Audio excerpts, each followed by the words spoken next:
I have no idea what happened. And I don't know exactly when it happened because I'm trying to talk, watch myself, try to get my other side running down here. I actually have no effing clue when I stopped going live. I was live because the last time I saw, we were at about the 10-minute mark. And I don't know really how long it's been now. I hope you got some of that. Let me check over here and make sure that my all right, it says I'm live on X and YouTube. You know, technology is great to have, but it also just effing sucks too.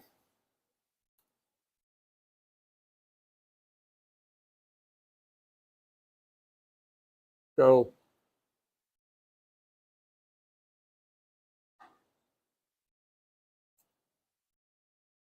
I do know we got as far as the, uh, the different palettes and aromas and all that kind of stuff, but then I was just kind of, wasting time trying to get to the halfway mark, uh, talking to you all. Uh, all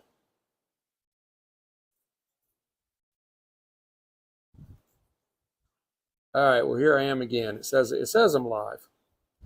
I have no idea. I don't know. Hopefully somebody's watching. I would love. See, I can see the chat on this. I can't see the chat on in front of me. So that's another good thing. Well, anyway, I put a laughy face out there because I'm a dumbass.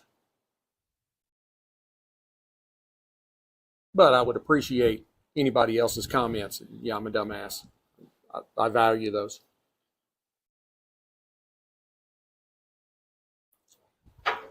The Tulibarden, I think this is where I noticed that I wasn't live anymore. But the Tulibarden, it is a single malt. This is not a blended Scotch. It's a Highland Scotch. Uh, so in my palate profile that I gave you with some of the orchard fruits and toffee and shortbread cookies and that kind of thing. I did not mention smoke or peat because Highland is a low smoke, low peat or no smoke, no peat Scotch.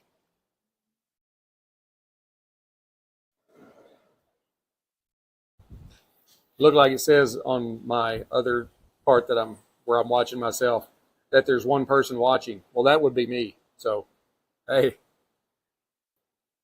I did forget to put a post out there saying I'm going live. I mean, I don't really think anybody cares, but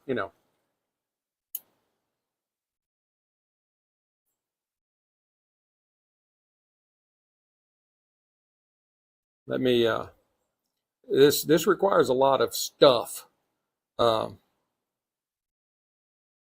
so let me see if I can post this out here.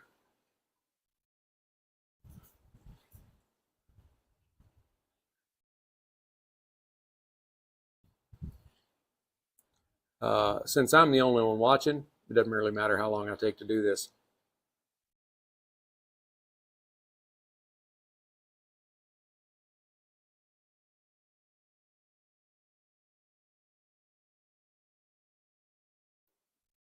I keep watching, seeing if anybody happens to pop on. But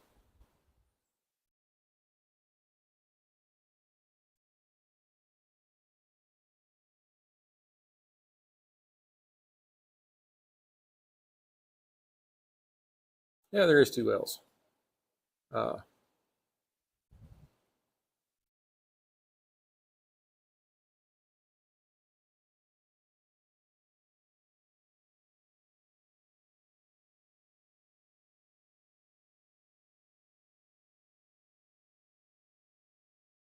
I don't know if my picture's up on the cloud yet or not. Yes, it is. There's a video. All right. So at least the people on Twitter know that I'm live. So Back over to my notes. All right, here we are.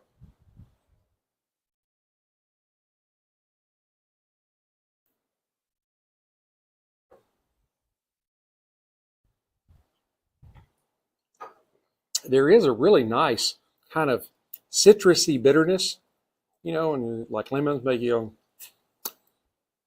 There is a little of that on the finish, uh, and on the finish of the Scotch, which I really don't think I got around to. That may have been when I started effing up with the whether I was on live or not. I don't know. Hey, whether you like spirits and cigars, you just need to watch this show for the hilarity that ensues with me and technology. Oh yeah, it's a constant battle. It's not like you see these people, they live stream and it looks so great and so natural. You look at mine, you're like, well, he cut off after the first 10 minutes, and then he came back, and I couldn't hear him. I could see him, or I could see him, and I couldn't see him, and I could hear him. Yeah, it's just I have been fighting this battle now for 4 years. Is what it is. I'm a redneck from Texas, so. But what I'd said was the finish on the Scotch. Go ahead and try that again.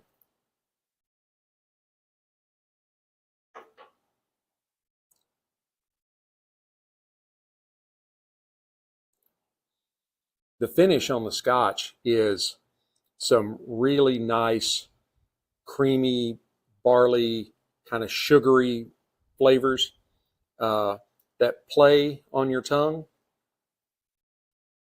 to a medium finish.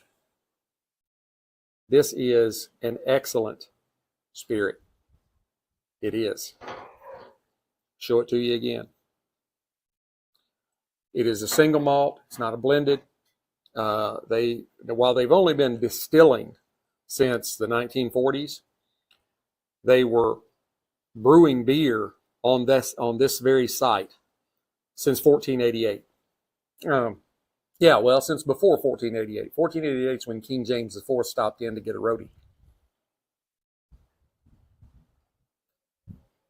Which really, you got to go find you a good beer place, right? This is still, it's got a very large wave to it from one side to the other, while it's not, it's like, it's got a big wave, but it's not a bad wave. So, and the ash is beautifully stacked, nice light gray, and appears to be holding together very well. Generally, I always try and push the envelope, and I end up dropping it in my lap or on the table or whatever. So,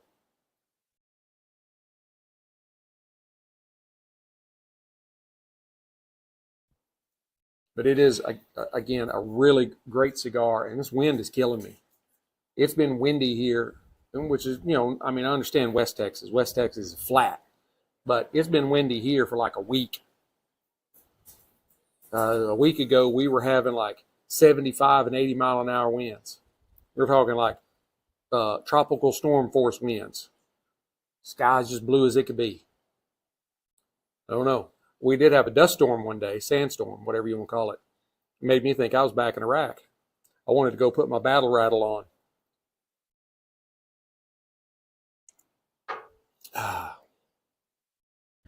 But the stick, other than the wave, the big wave in the burn, the stick is exceptional. If you are new to cigars, it's a great starting point for you. This is the Romeo and Julieta 1875 Nicaragua. It is a Nicaraguan puro with the filler, binder, and wrapper, all Nicaraguan Habano. It is a mild to medium stick, and we're getting close to the halfway mark. And at the halfway mark, I'll kind of give you my thoughts. I don't tend to just spit them out as things change. I kind of wait, So I'm watching Sergeant York. If you never watched, this is a great movie. What was his name? Clark Gable. No. One of those famous actors from the 20s, 30s, 40s. He played Sergeant York. It's a true story. But if you like war movies, uh, but yeah, if you're a new cigar smoker, it's a great place for you to start. For the seasoned smoker, it's just a great cigar. Uh, you can go and sit in your local cigar shop, or like me here on the patio at the No Shoes Bar and Grill. Whoop, told you. Damn it. Got to shake it out of my socks and off my shorts. And good Lord. I always push it to the limits, you know. So,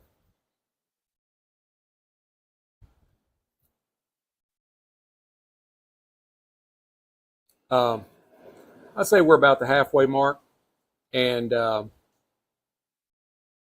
there really hasn't been a lot of change in the sweetness.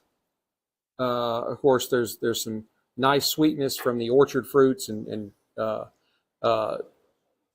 florally notes in the Scotch, mixed with the nice sweetness off of the stick. Um, I think there has been a little bit more, maybe a little bit more nuttiness come in now that we're about the halfway mark.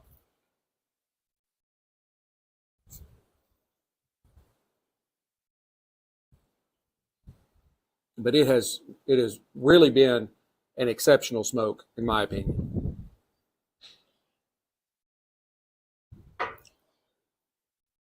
Kingsware, Kingsware, great glasses. I love these. Mrs. Sticks-n-Stonez bought me a 4-pack of them. They're not cheap, but they are great.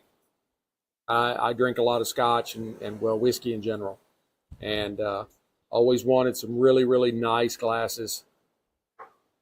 So she hooked me up, as they say.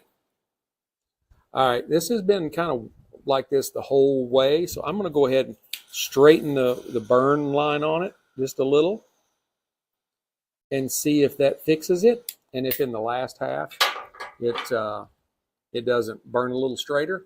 It's not been wavy. It's just been a really like a diagonal all the way through, but there's no canoeing or anything like that in the ash. So it's really well constructed. Maybe it could be the wind affecting. Who knows? Like I said, it's like a hurricane out here. You can probably hear it on my microphone.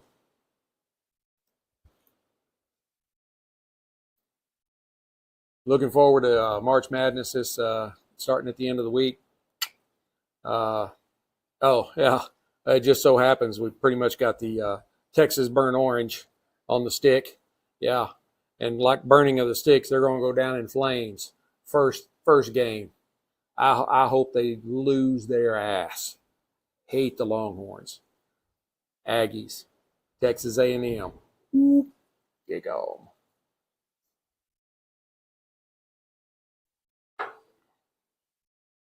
But I'll probably do some live streaming during some of the games over the weekend. Sit out here. Weather's still supposed to be nice like this. Matter of fact, I think Sunday is supposed to be getting close to 90. So I'm hoping, as you can have in Texas, you can have all 4 seasons going on in the same day.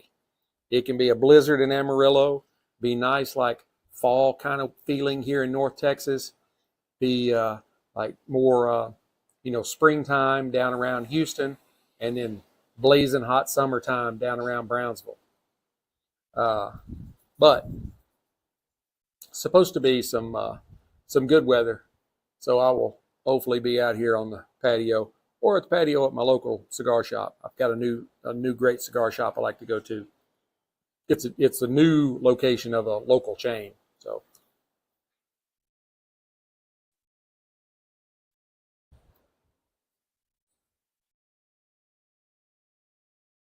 Does look like that's kind of straightened it up a little bit. I do notice here we've got a little blowout going, and I mean you can tell. I can get it in the. It's like bulged up. as the heat's got close to it, it is really just bulged up right there. Wasn't like that in the beginning. That's weird. I've never seen a cigar do that. Never seen it. Huh. But it is burning straighter now. Yesterday, I think it was yesterday, I live streamed the Arturo Fuente Don Carlos, and that cigar like exploded on me. Wrapper was coming off of it. I was really surprised. I mean, Arturo Fuente is one of the premium names in premium cigars, so it's like premium. Uh, yeah, that did not impress me. And I've smoked other Don Carlos. It was just that cigar, because I've had the Don Carlos several times, but that was really disappointing.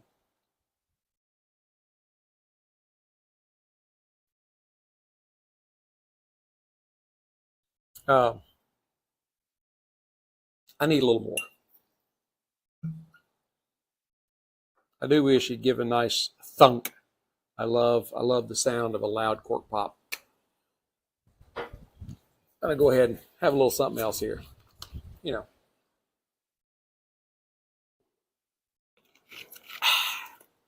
All right. Now, back to the action. Uh, Looks like there may be one person on. Glad to see you. Hope you stick with us. The cigar, right off the light, gave us some nice sandalwood and cedar, a little bit of nuttiness, a little bit of sweetness. The Tullabarden 12-year-old, it's a single malt Highland Scotch. It's not blended. They have been distilling Scotch for about 75 years. Before that, they had an almost like a 450-year record of distilling or brewing beer. So they've been at it for a while as far as alcohol goes. They kind of know what they're doing. They're not a very, from what I've gathered, a well-known name at the liquor stores, package stores, whatever you want to call them. But I have really grown to appreciate them. I've got 3 bottles. I've got the 12-year-old. I've got I think it's a sherry cask, and then I've got a 15-year-old. And all of them are excellent. They make an excellent Scotch, in my opinion. Now, I am a Highland and Speyside guy. When you get into like the Islays, that's where you get a lot of smoke and peatiness, where they take the malted barley and they pull peat in big chunks out of the bogs in Scotland, and they have this drying house, and they have the floor, and they put the malted barley on the floor, and there's like vents on the sides, and underneath that floor they burn the barley, and that smoke comes up through those vents and smokes the barley, and they have these big, look like broom kind of things, and they are constantly rotating this barley as they smoke it. That gets the peatiness, because it's peat, which is kind of a real earthiness, plus it adds a lot of smoke. And then they use the barley to distill the spirit. That's where, on like the Islay scotches, you get a lot of heavy smoke and peatiness. And I'm not a big smoky, peaty guy. I like a little bit. A little bit's fine. But, you know, I know some of the brands out there that are like, matter of fact, I just saw one on TV before I came on, Lagavulin. And I tried their base spirit, and it was not my taste. Sorry, I'll try and cover it because I think the wind may be getting to me. It is just amazing at how windy it is. But when you talk Islay scotches, Islay is a peninsula on the southwest coast of Scotland, and generally the scotches there are very smoky and very peaty. Um, Highland scotches, Speyside scotches, not so much. Um, and then you have the lowland scotches, which I had a little bit of experience with, but not a lot. And then I really need to go and specifically find a Campbelltown. That is, that's the 5 Scotch making regions in Scotland: Highland, Lowland, Speyside, Campbelltown, Islay. Um, and they are all, even though like Speyside and Highland are kind of close as far as the whiskeys that they produce, the Scotch they produce, there's subtle differences.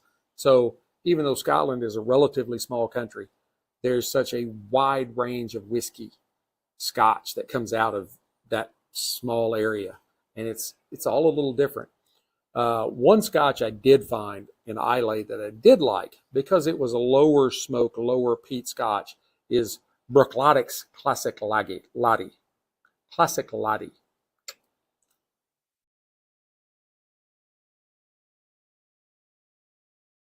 It's a very good Scotch, and it's very easy to find because it's not in a clear bottle like this.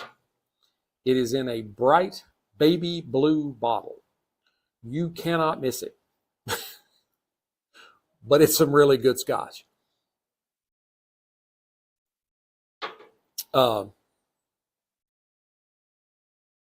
I first was introduced to Bruichladdach. There is a documentary out there. It's like Scotch, the golden drink, or something like that. And it's really following this. I can't remember his name now, and he's got like a really classic kind of Scotch name. But anyway, he got his first job. I'm sorry, but I actually think I have shingles. My back is just itching like crazy. I've got these small spots on it, and I got a doctor's appointment on Friday. I really hate to think that I may have shingles, but I'm 50. Oh, what am I? 56. Oh my God, I'm old. And I hadn't had the vaccine thing, so, and I had chicken pox, so shit, I may have shingles. I don't know. But anyway, back to the documentary. While it's really a documentary about him, it also gives you the basis of the documentary. Let me put it like this: he had retired. It's like 69 at the time, and they had coaxed him out of retirement to reopen this Bruichladdach, and so he did. And it's kind of his journey bringing this Scotch back to the mainstream.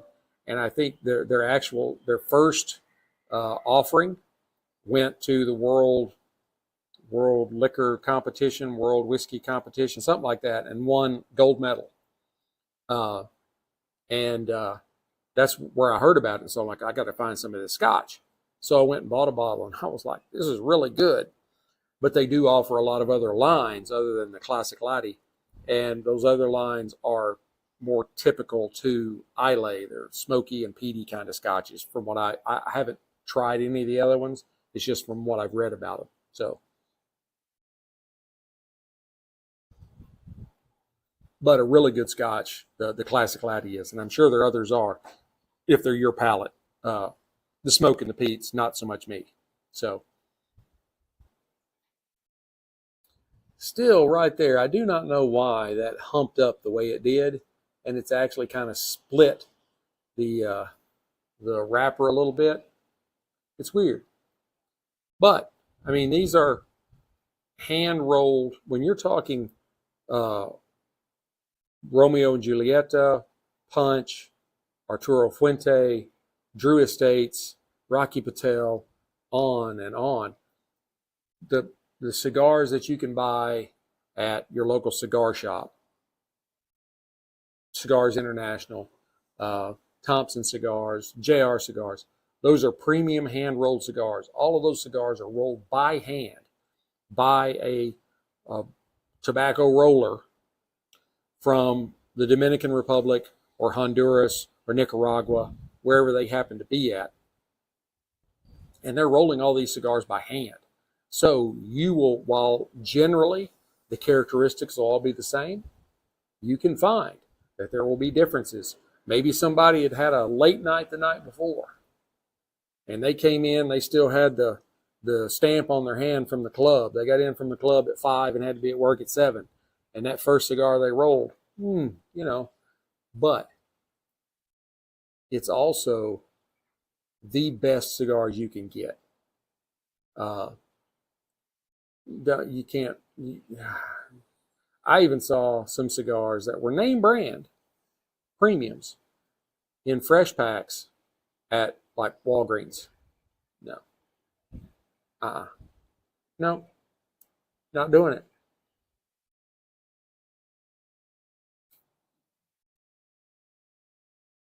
I'm just not.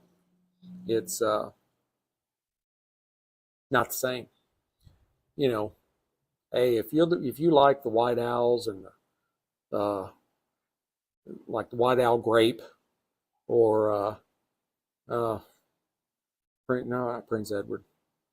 Anyway, those ones you buy at 7-Eleven and stuff like that. Those are machine-made cigars. They're just large cigarettes, pretty much.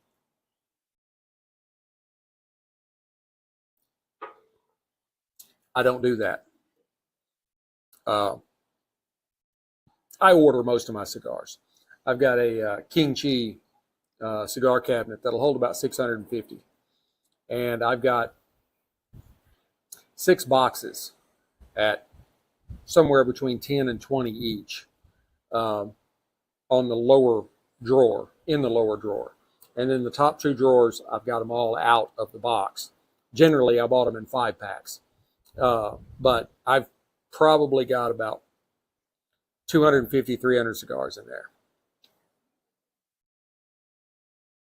And I order from, you know, Thompson's, uh, Cigar Bid, which I think is Thompson's, Cigars International, and like that, cigars.com. I'm gonna go ahead and take the wrapper off this because we're getting close to it. And yeah, yeah, took the wrapper off and peeled off a little bit of the wrapper. So it's splitting a little bit. It happens. This has been a really great smoke.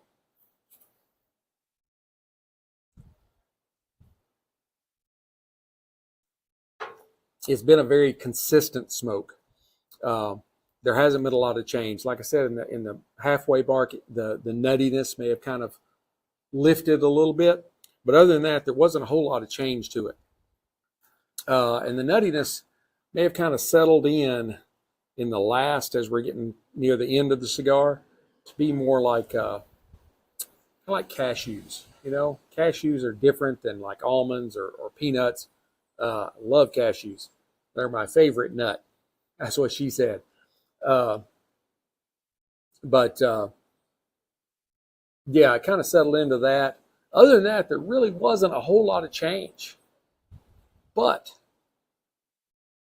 with a spirit like this, that is very delicate, not really overpowering, that's the perfect kind of smoke that you want with it. You want one that kind of stays consistent and marries very well with the spirit that you've got, because if you get one that's just got a whole lot of changes in it, it's really kind of hard to, if you're fairly new to pairing, it may be kind of hard to really appreciate all those different things that you're tasting. So, but like I said, you start and work your way up. And for a seasoned cigar smoker, this is just a really great mild to medium afternoon with a hurricane blowing and blue skies kind of smoke. So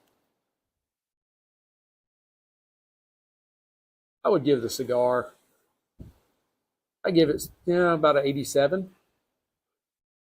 And I wouldn't give it a 90 simply because of that really weird burn it had through most of the stick, and the fact that it had that huge hump that bubbled up right near the midway point, and then the kind of slight issues we've had with the wrapper. You know, I have to call them like I see them. Still, Romeo and Juliet is a great brand. The Tullabarden, I would give it a solid 90. Uh, it's not very complex. You know, we've talked about the sweetness that you've gotten off of it. Uh, with the toffee and shortbread cookies and orchard fruits, maybe a little bit of a fresh baked lemon meringue pie in there. They all went together very, very well. And I would give it a 90. Wouldn't go any higher than that because it's not really complex. But it is a really good spirit. It's a nice, gentle, and delicate spirit that you can just sit back and enjoy an afternoon of beautiful skies, sunshine, wind, and a great smoke. So, to finish it off, Romeo and Julieta, 1875 Nicaragua. It's a great mild to medium smoke. It's got some simple yet great palate components to it, blended with Tullabarden Highland single malt Scotch, 12-year-old minimum aged. This is a great pairing just to enjoy the day.